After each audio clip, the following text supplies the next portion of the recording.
Sorry about the tech difficulties, but we're ready to begin. For those that don't know me, I'm Bill Kelly. I'm one of the productivity coaches here at KW Empower. And Frank asked me to teach this class today about harness the latest strategies to build a robust client pipeline. Say that 5 times. All right. So before we get into pipeline and lead gen and all that fun stuff, I always start everything with mindset. You become exactly what you think, right? I always say we control 2 things in our lives: what we think, which leads to our thoughts, and what we feel. And our thoughts and feelings lead to what we do or what we don't do in this business. And what we do or what we don't do leads to what our paychecks look like in the next 30 to 120 days. Your mind is a really, really powerful thing. And I think most of us have a general idea of kind of what to do on a daily basis. I ask brand new agents when I meet them, what do you think, as a brand new agent, what do you think you should be doing? They all tell me, oh, my sphere, open houses, all these great ideas. The only thing that holds us back from taking action is what's in our mind. So if your mindset's not right, read some books, take care of yourself, do self-care, etc. But your mind, you have to believe in yourself in order for you to take action. So before we get to lead gen, let's talk a little bit about goals. Does everybody in here have a written business plan for 2025? See, Frank? Okay. If you don't, that's okay. If you need help with that, I can help you with that. But if you don't have a goal and you're just kind of, I'm going to lead gen a little bit here, I'm going to do this here, it's basically just taking pasta and just kind of throwing it at the wall and kind of hoping something sticks. So you got to have a goal you have to have a goal in place in order for you to have something to work for. Once you have a goal, number 2, make a plan. So I've been doing this like 11 years or so. I still get scared of the big goal. If I have to make 100,000, 200, whatever that number is, that still actually terrifies me to this day. So what I do, whatever your goal is, let's just say it's $100,000, divide it by 12. Now, doesn't that number become a lot less scary? And then when you actually divide it by the week and to the day, it's like, wow, that's super, super easy. I can do that. So once you divide by 12 and you see, okay, my monthly GCI goal, if I want to make 100, is like 8333, something like that. Okay, great. Well, what's my average sales price? And divide that and see, okay, based on my average sales price, how many closings do I need? Right? And then, okay, now I know how many closings I need per day or per month. How many appointments do I need? And then break it down even simpler. How many conversations do I have to have every single day to feed my goal? Number 3 is get to work. Now you got a plan. You broke it down into little baby chunks. Now it's time to get to work. I'm gonna give you guys some ideas today. Stick to your goals, right? Sometimes things are going to change. Things are going to get hard. Things happen. NAR lawsuits. Everything always happens. Life happens. But stick to your goals. And I'm going to give you 3 things to stick to today, and then reach your goal and then be like that and smile. I think that's a smile. All right. So things to focus on. I talked about this on Win with Frank about a month ago, but you're only as good as your sales pipeline. And what we find is, for every 1 closing that you're going to have, the math kind of checks out. You need to see at least 10 sales opportunities. And what I mean by an opportunity is somebody that raised their hand and says, I want to buy or I want to sell real estate. A lot of agents focus on number of leads that we get, and leads are important, but I would rather have 5 to 10 opportunities than just 600 names, right? So focus on the opportunities that you have. And what we focus on is a weekly 10-5. If you don't know where to start, you don't have a focus on a 10-5. That would be 10 new names to my database and then 5 new opportunities per week. Any questions on the pipeline? Thoughts? Self-explanatory? Okay. So who is going to hold you accountable to your goals? This is a big, big piece of hitting your goals. It can't be your best friend, can't be mom or grandmom or your bestie. Somebody has to be invested in your success. Here at the brokerage, we have plenty of options. We have 2 productivity coaching programs. we have Jerry Wells, we have, there's teams, but somebody has to hold you accountable. And that person holding you accountable has to be invested in your success. It's really easy in real estate to just, you could take off today. You didn't have to show up today. It's easy to stay at home, right? And nobody's going to be looking over your shoulder. Same thing tomorrow. You could take off and not do the work. Nobody's going to fire you, but eventually you're going to fire yourself, right? So somebody has to hold you accountable to your goals. The next part is focus. It's really, this business was made, I want to say, to distract you.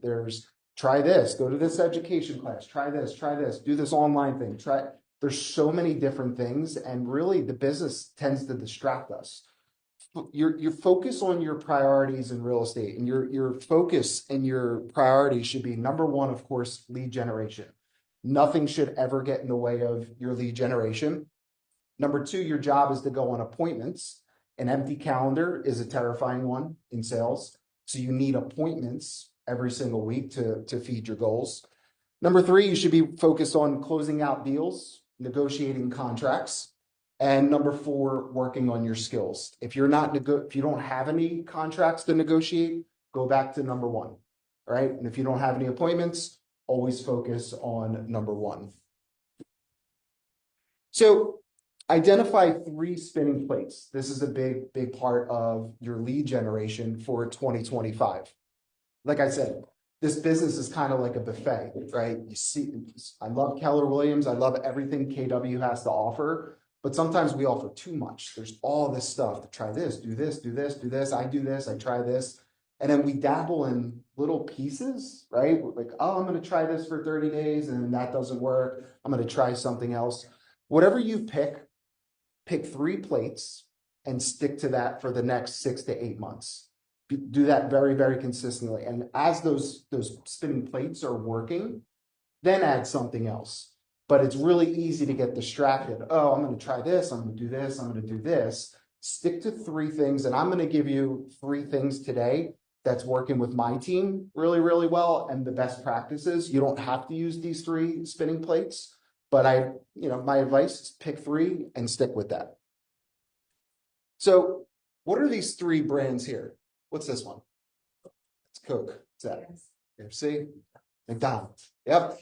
No hesitation. But it didn't say that.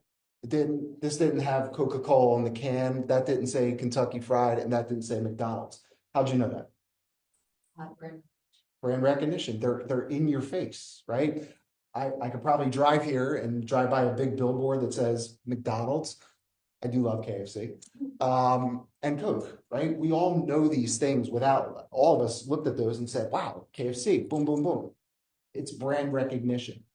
Now these 3 don't call you and pick up the phone, but for years and years and years, they've established themselves as brands, right? That's why I could have put any logo up here and you could have just named them like that. So Sphere. The biggest misconception I see with agents around their sphere or their center of influence is they treat them like leads. Anybody know what I mean by that?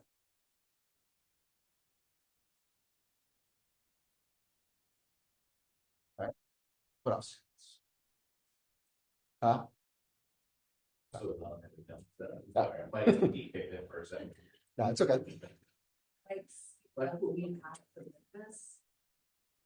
Close. Yeah. So a lot of agents look at their sphere, and I've heard this over my time doing this. They say, I don't call them, I don't bother them because they're not buying or selling anything. So what we do is we never call, we never text, we don't market to them, we don't reach out. I once, a couple of years ago, had an agent say, I don't call my sphere. I said, how come? He said, they're all deadbeats. Okay, that's fine. Couldn't believe he said that. But when we look at them as buyers and sellers and we don't reach out to them for anything else, we're missing the boat. We're missing an opportunity. If they buy or sell something, that's awesome. That's a huge bonus. But when we look at them as leads, and if they're not buying or they're not selling, and we're not going to reach out, we're missing a lot of business and a lot of potential opportunities. And before I move on, what is if you guys had a defined sphere or center of influence, whatever you want to call it, what would you, what's the definition? What would you call that? Yeah. Yep. Yep. Yep. Church, your barber, hairdresser, nail, all that stuff. That's all in your sphere. Your mechanic. Right. So how do I stay? So what next? We're going to stay. How do I stay top of mind? And what do I say? This is number two here is one of the biggest things I always hear from agents. I just don't call because I don't know what to say. DTD4, not to be confused with R2D2. Anybody hear of DTD4? Anybody know what that is? Okay. When I heard of it, I was like, what? R2D2? So DTD4 is an active way, in a very active and strategic way to reach out to your database.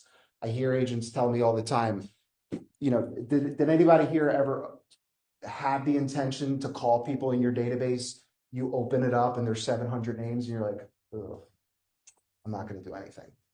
I've been there. So the DTD4 stands for the do the database for. And I think it's a little small, but this is a strategic way for 2025 to reach out to your database and not overwhelm yourself. So this week, what's today, January 7th? We're on the week of January 8th. And it says call, text, or Facebook PM. At the end of the day, I don't care if you call them, you text them, you show up at their door, or you message them on social media. But if you can see it, again, I know it's a little small. It says January 8th, BESU. So what that means is for this week, call or text or whatever, Instagram, DM, everybody that starts with the letter B. So Bills and Bobs and E, your Eric's, Lane, S, Stacy, Sally, and then you. I can't think of any names. And then can anybody see, I know it's small, when's the next time you would reach out to those letters again? No, it's a little small. Yeah. Can I see it? Sorry, I know it's small. April 8th. Yep. And then the next time is the week of July 8th. You see? So this was done very strategically. So you're not bombarded, because you can't call the same people every single day. You can't call Bill and be like, hey, Bill, and then the next day, and then the next day, right? It's like, what do you want from me? So it's once a quarter. It's laid out very strategically. So, and to make it even simpler, this is what agents on my team do. Today's what? Tuesday. Tuesday, I'll call and reach out to the B's. Wednesday, the E's. Thursday, the S's, and then Friday, the U's. Keep it super simple, right? And this is the schedule for 2025. If you guys want a copy of this, I could email you the Excel spreadsheet. Just I'll drop my email after. So this is an active two-way conversation, the schedule here.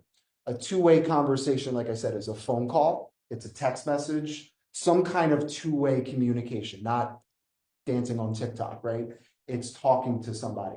Text, phone, email, whatever that looks like, just so you stay top of mind. In addition to your conversations, this is your marketing. 16 smart plans throughout the year, right? Doesn't matter what quarterly smart plan or quarterly neighborhood nurtures, things like that. Doesn't matter. Happy New Year, Happy Valentine's Day, weaker touches. For direct mail, does anybody send direct mail to their sphere? Yep. Does anybody get direct mail from their sphere? Besides like invites to like baby showers and Christmas cards. Probably none, right? Yeah, exactly. So what would it look like if you were different and sent them a piece of direct mail? It works. What would you send in a direct mail? One of your listings, and you may say, they're not in the market to buy. I know. It's being different. So when you do your DTD4 and you call, hey, I got your piece of mail. Did you ever sell that property? 4 times a year. a piece of direct mail, and a monthly newsletter. Between this is your 36 touch. If you only do this part, which I see a lot of agents do, just smart plans, just direct mail, and just newsletters and emails, you're identified as a spammer, right? You're just spamming me. If you only call, and show up at their doorstep, you're stalking, right? It's the combination of these things that's going to bring you back to this. You're not selling fried chicken, but you know what I mean? It's the brand recognition, right? Anybody have any questions on DT, D4 or thoughts on it? Feedback? Cool. Okay. So now what do I say? So you told me I got to call these people. I got to have an active two-way conversation. So what are some ideas? What are some things that I say? So anybody ever hear the Ford model?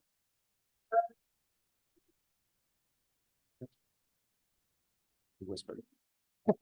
Yes.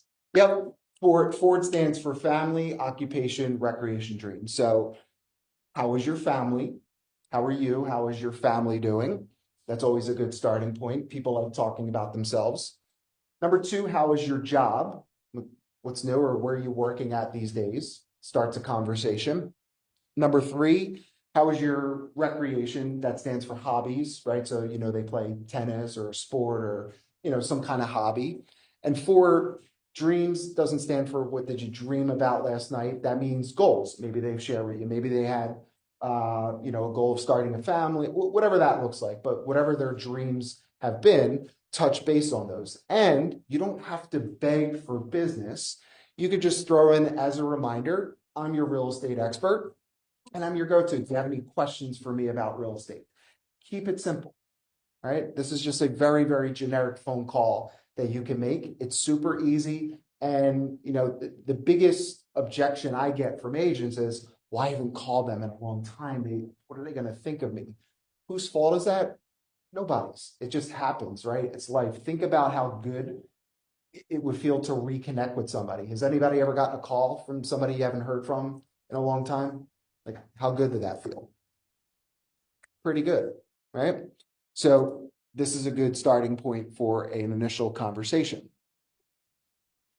Throughout the year. So instead of the Ford model all the time, of course, how's your family? How's life? That's fine. Offer some value. And we always hear, well, what is value? I don't know what that is. How about number one, offering a vendor, right? Letting people know you have such a great list of vendors here. I don't know any other brokerages that have such a, we have an exclusive vendor program. Contractors, handymen, roofers, right?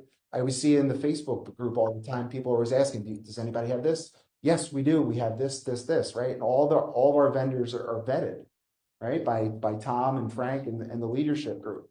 So do you need a vendor? Do you need a contractor? We have one, right? So you're kind of cementing in their mind, you don't just buy or sell houses or help people buy or sell houses.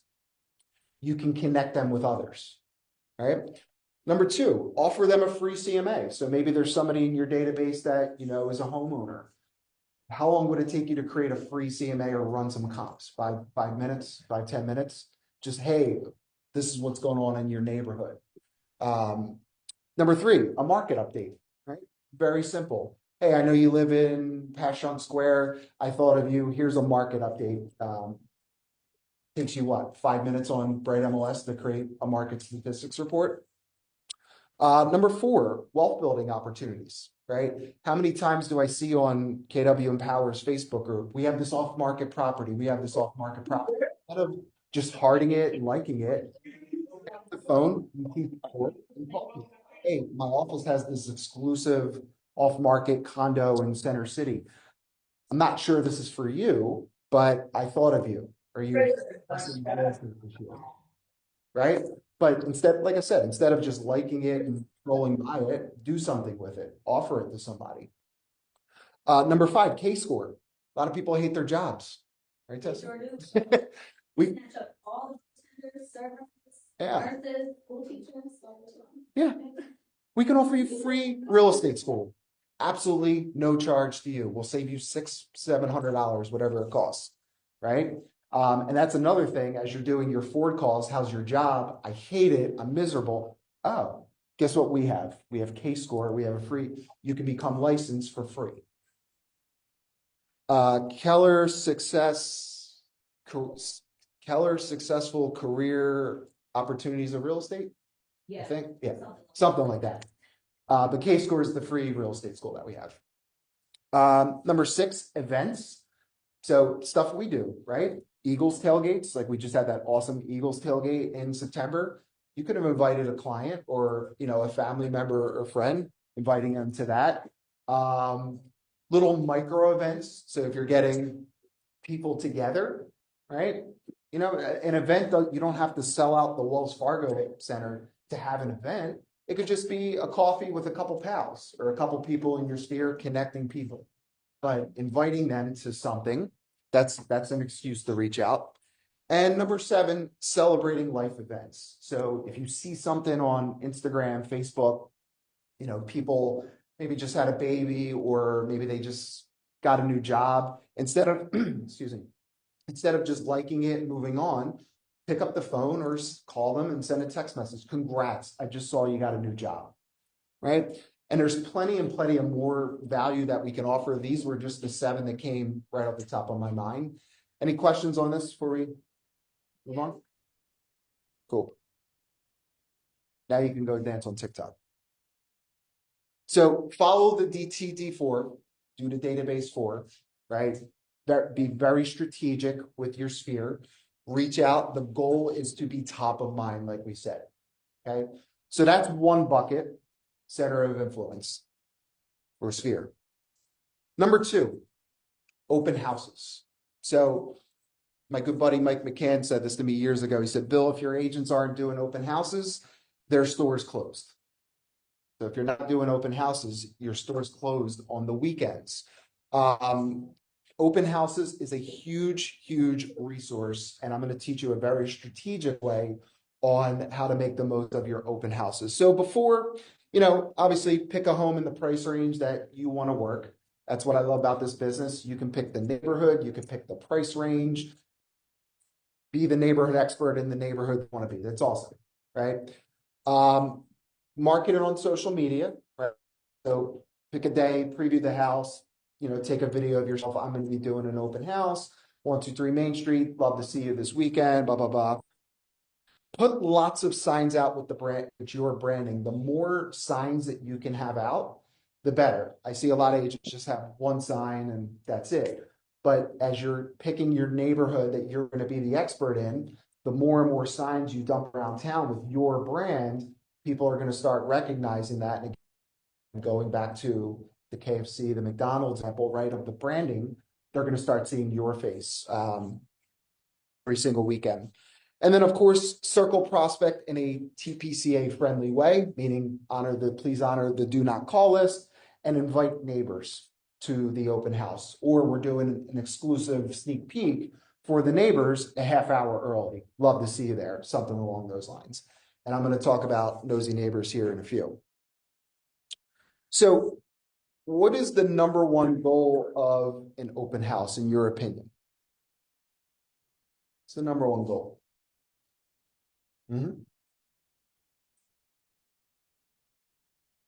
Yeah, meet people.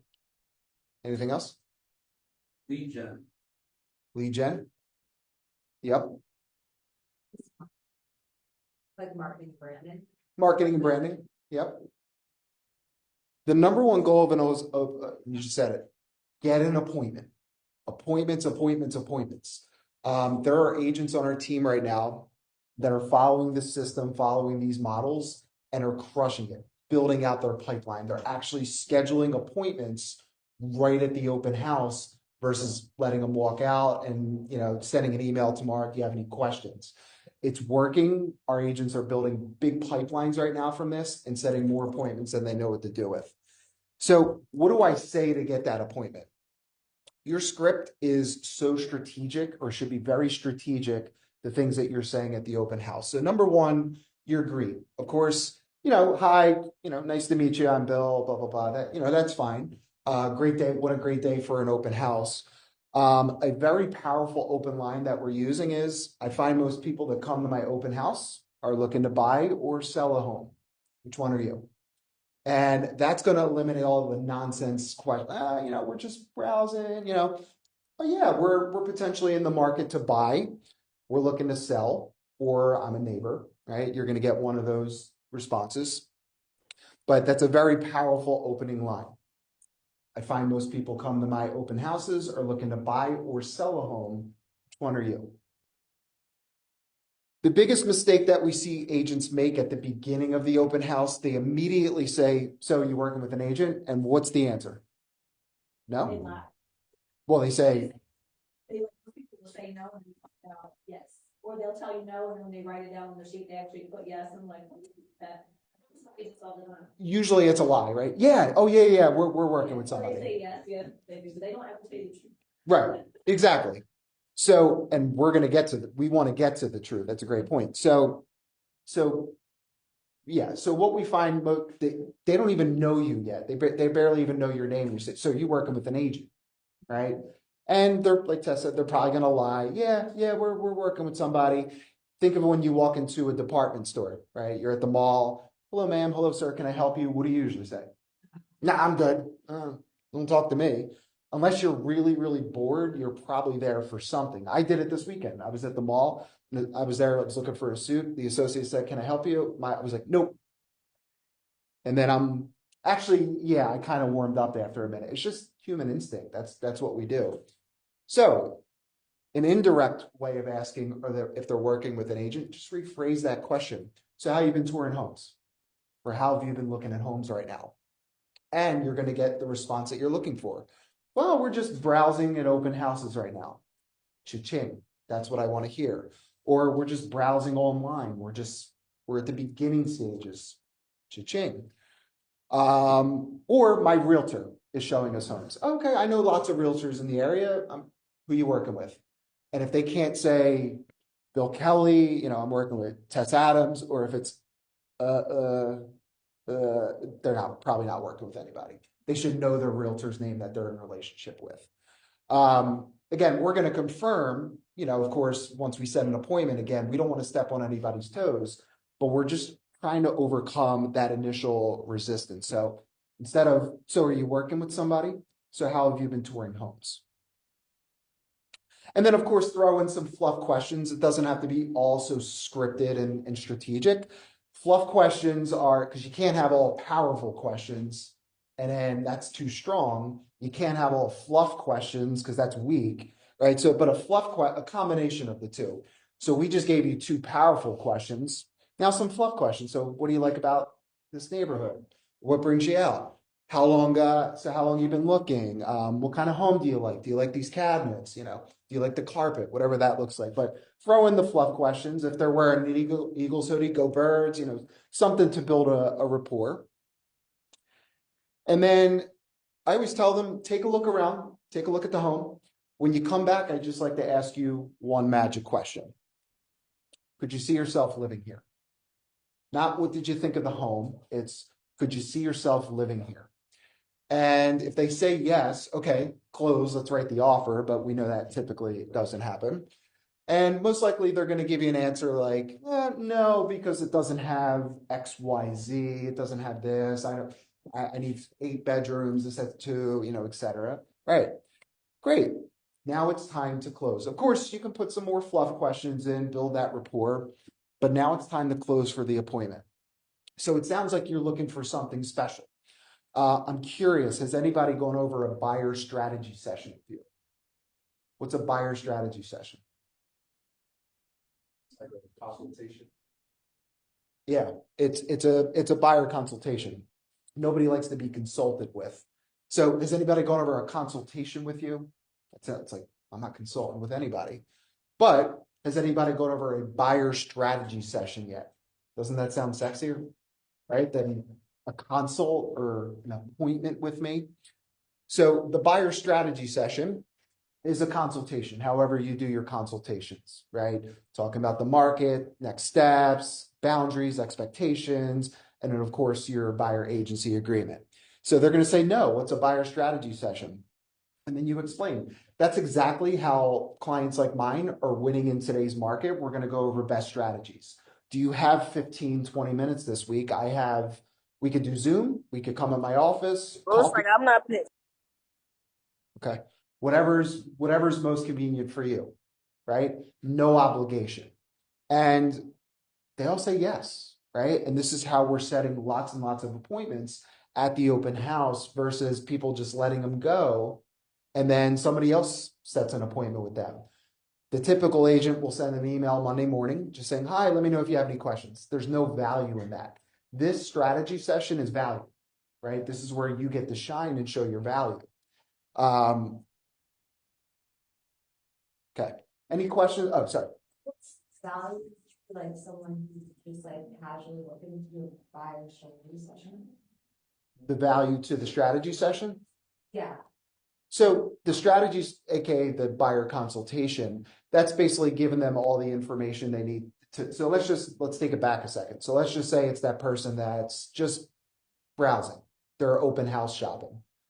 They're only going to open houses. What are they probably missing? So if they're only looking at open houses. The key details,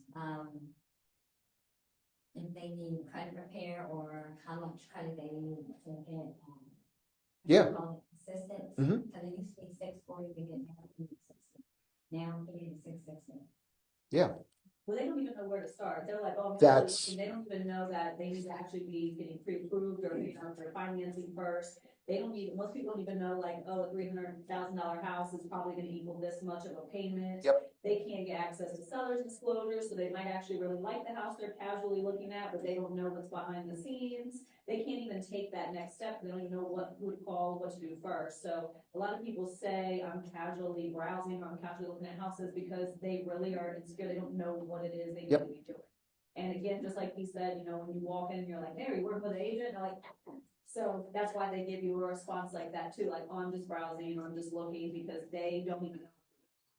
Yep. So that's value one, what she just said.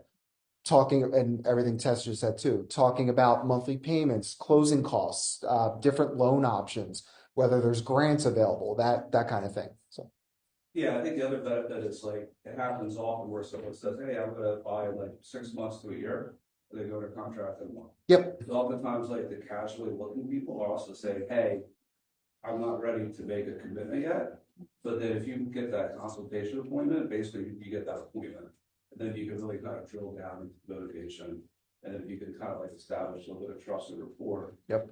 Yeah, oftentimes they need all that thing. They might not buy for later, but sometimes like they're just not ready to commit. So it's nice to kind of move down that funnel too. yeah, and absolutely, I totally agree. And you know, talking about the state of the market that they're buying in, right? I've seen this before where, you know, imagine you're looking in a low inventory area, meaning very little homes. You take buyer X, you skip the consult. With some questions. You skip the consult, and then you just go show them a home, and then you say, oh, there's multiple offers. You have to go 75,000 above asking. What are they going to think about you? Yeah. Yeah, exactly. That's what they're going to think about you. Oh, it's just sleazy salesperson. They just want to make a sale. But what would it look like if you set the expectation at the beginning? Hey, Philadelphia County, we have X amount of months of supply of inventory. So now they know. They're not surprised. They're not blindsided. Gary Keller always says the most powerful statement in real estate is what's next. So talking about the process and inspections and appraisals and title, how that works. And at the end of it, when you're talking about the relationship and how that works, and you present a buyer agency contract and you go over everything with them, like, I mean, not just send it to them, but actually go over it with you together, what's the likelihood they're going to say, no, I don't want to work with you?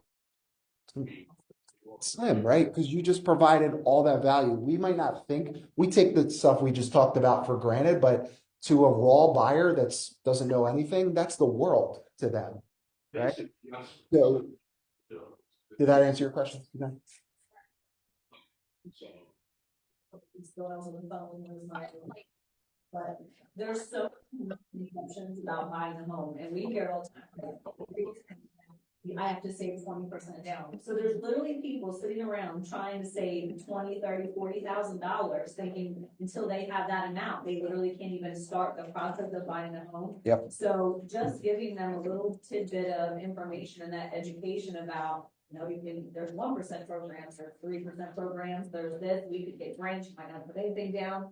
That opens up so many doors to potential opportunities and clients for you, because people just don't know, and they believe what their auntie tells them, or their grandparents, or their parents, or their coworker who bought a house 20 years ago. They don't know. So it's so valuable. Just you can say one sentence and change someone's whole mindset about purchasing real estate, becoming a homeowner, investing, what have you. So it is immeasurable, the value, and we take it for granted, but it seems so commonplace once you're in real estate and you're hearing these. We just don't think it's valuable. It's oh, I know that, but they don't know that. No, they do not know. You do not assume Yep. that the general public, who here assumes people have common sense? I should right? Maybe I'm towards better than this time, but don't assume that people know how to buy a house. The general person walking around has no clue even to problems. Yep. Yeah. So that's the buy side. I want to talk about the nosy neighbors, right? Whenever I hear, I'll ask an agent, so how'd your open house go? And they say, oh, it sucked. It was just a bunch of nosy neighbors. I would love for nosy neighbors to come in my open house. So I'm going to go over, excuse me, I'm going to go over a few bullet points of what they say and what it means. So number one, you're just going to hear, oh, I'm just a nosy neighbor. And many will just go like this. It's fine. Take a look around. I love hearing that. That probably means that they're curious about the house or the market, but they don't want to seem like they don't want to be sold something. So go for a seller strategy session. And if you don't get the appointment, it might not be the right time. Add them to your database. They're in your DTD4, right? So getting your newsletter, your smart plans, check in once a quarter. Hey, I met you at the open house at 123 Cherry Street.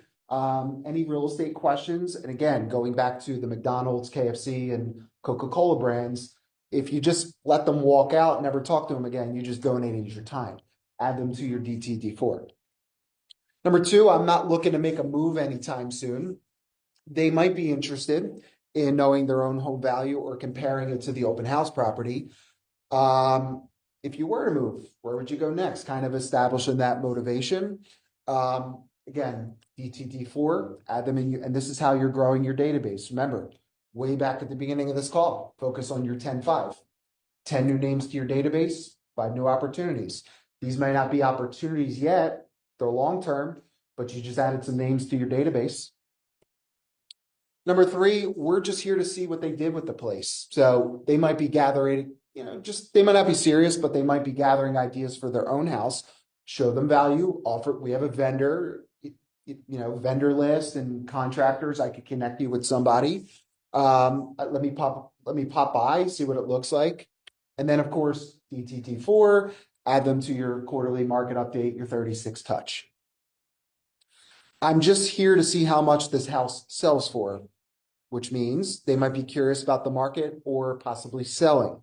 Offer them a free seller strategy session, aka a listing appointment. And if you don't get that, again, add them to your DTD4. This house doesn't compare to mine at all, so they might be feeling superior or inferior about the property or their own worth. They might be questioning the value. Again, offer them a potential appointment, a seller strategy session, no obligation. And then again, your DTD4, add them in, and then reach out to them quarterly and market to them. Good on time. Expireds. There have been there have been thousands of expired since, there's always expireds and these always work. But since the new year, January 1st is like Christmas for realtors. It's like a Toys R Us. There's so many expireds, right? Time block 1 to 2 hours a day. Limiting beliefs on the left that realtors just have to get over. Not everybody is calling them, right? So we covered this morning in our own team. we only had about 15 to 20 people this morning. Half the competition was either in bed, right, or just didn't do it. So you have an unfair advantage. Practice your scripts. Not everybody is calling them. Number two, they're not crazy. They're angry because they were probably overpromised and underdelivered. No, they're not unmotivated. Everybody has motivation. I own a home. I didn't put mine for sale today. So everybody had a motivation at one point or another. Motivations, I understand, change, but it's our job to uncover those motivation. And yes, they answer the phone. They might not have answered your phone call at that second, right? Think about life. Things happen. But yes, they do answer the phone. You can pop by the door. You can send them a text message, of course, in a TPCA friendly, compliant way. And it's a numbers game. This is all a numbers game. You have to be dedicated and consistent. Only you are going to know your numbers. So somebody like me that's been doing it for a long time, I might be on a 10-to-1 ratio, meaning every 10 people that I talk to, I'll schedule an appointment. If you're just starting out at this, it might be 20 or 30. It might be even higher. But the better you get at your scripts, the more and more you practice, the better you get at it. Right, Rada? The only reason the house didn't sell was the price. It was the price. It was the price. It was the price. Don't let anybody, there's other factors, but it was price. There's some good times they Anytime you do it. Anytime. Because you can't predict, right now, my phone's buzzing. I'm not answering it because I'm here. People have work, people have jobs, lives, stuff going on. So the best time is just the time that you're going to do it. Time block the time. I'm going to dedicate an hour undisrupted and just do it. Just don't. They need to quiet time. Yeah. Don't call people. Yeah, don't call at 6 a.m. Don't call at 5 a.m. Yep. Business at, yeah. So yeah. Yeah, I usually try to leave like after 8, but start till like 8. Practice, and practice some more, and practice again, and practice again, and practice again. You only become a master at your craft as you practice. It takes 10,000 hours to be a master at anything, right? So unless you have 10,000 hours, keep practicing. I still practice every single day. And the goal of the call, you are trying to get motivation. You got to close for the appointment and then pre-qualify them before you ever go on the listing. Pre-qual, and pre-qual some more, right? You don't want to be the agent that shows up and says, so where are you moving, right? You're the nurse first and the doctor second. And then here is a script that works. It's proven, right, Rada? Works, sets appointments every single day. Hi, my name is Bill. I'm a local realtor. I'm calling about 123 Main Street. Are you still accepting offers on the property? Are you still interested in selling? Do you want to relist it? Are you still accepting offers on the property? Yes or no will kind of dictate where the call goes. I'm curious, why do you think it didn't sell? Did you have any offers when it was on the market? What was your agent's opinion? I'm curious, selling a home is a really hard thing. We'll put that on your radar. So you're establishing motivation. What was the original time frame, and how would you feel if I could give you some new info that would cause the home to sell so you can be in whatever, blank by blank, or whatever their motivation is. There's only a couple objections that you're going to get. It's, I'm going to relist with the same agent. I'm not interested anymore. I'm going to sell it on my own. There's only a handful of things that they're going to say. Once you can master those objections, you're going to be well on your way to appointments. But again, I can't say it enough. With this, you have to practice and practice and practice and practice, because the more comfortable you're going to get.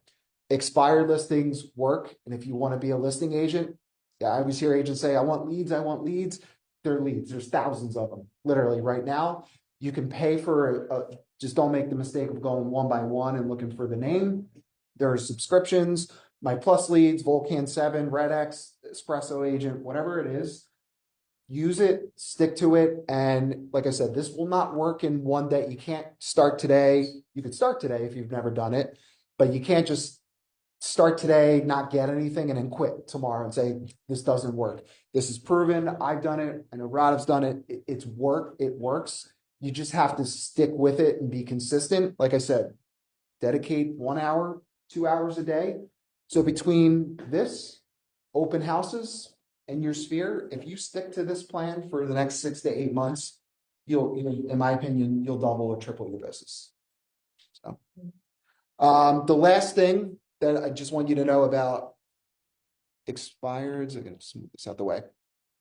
Price, right? So it was price it correct and present a powerful CMA. Chances are it's changed since it was last listed, right? So you got to present a powerful CMA, updated CMA. Number 2 is reposition the property.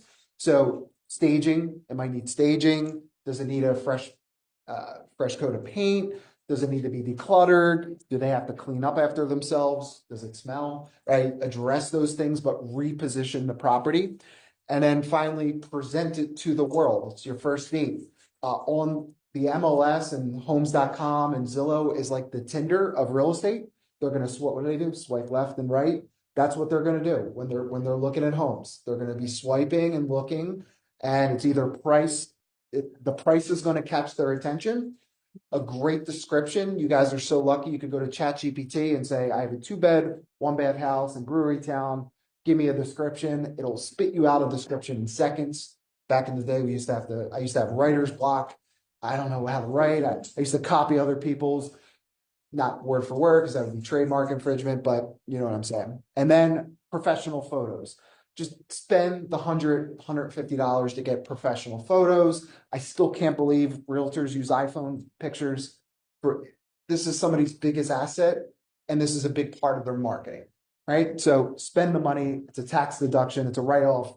It's a business expense for you. Spend the money, get the professional photos, and the property will sell, right? So that's what I got.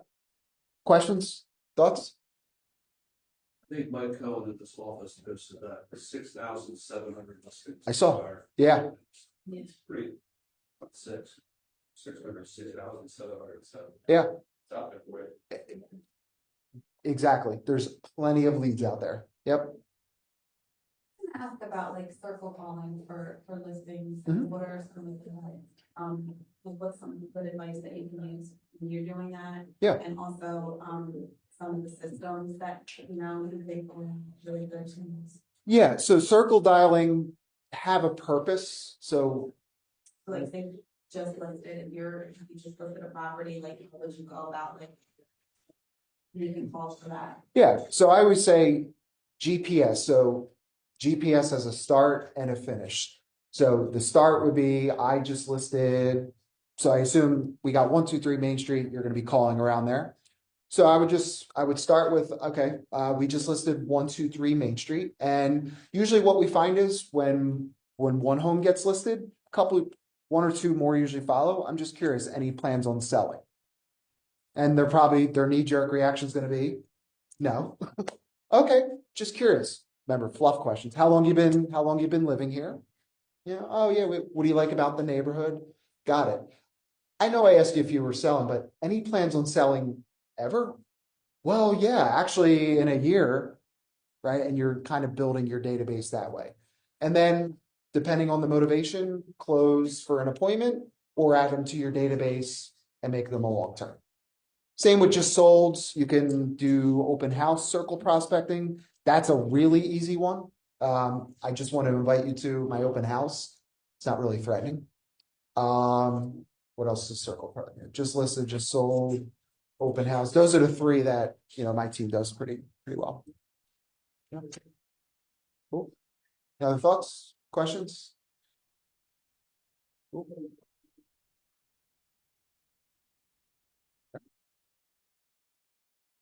Thank you. Awesome. Thank you guys so much for coming. If you guys need the DTD4, you want that copy of that thing, I just shoot me an email. I'll send it to you. And I appreciate you guys coming. Thank you.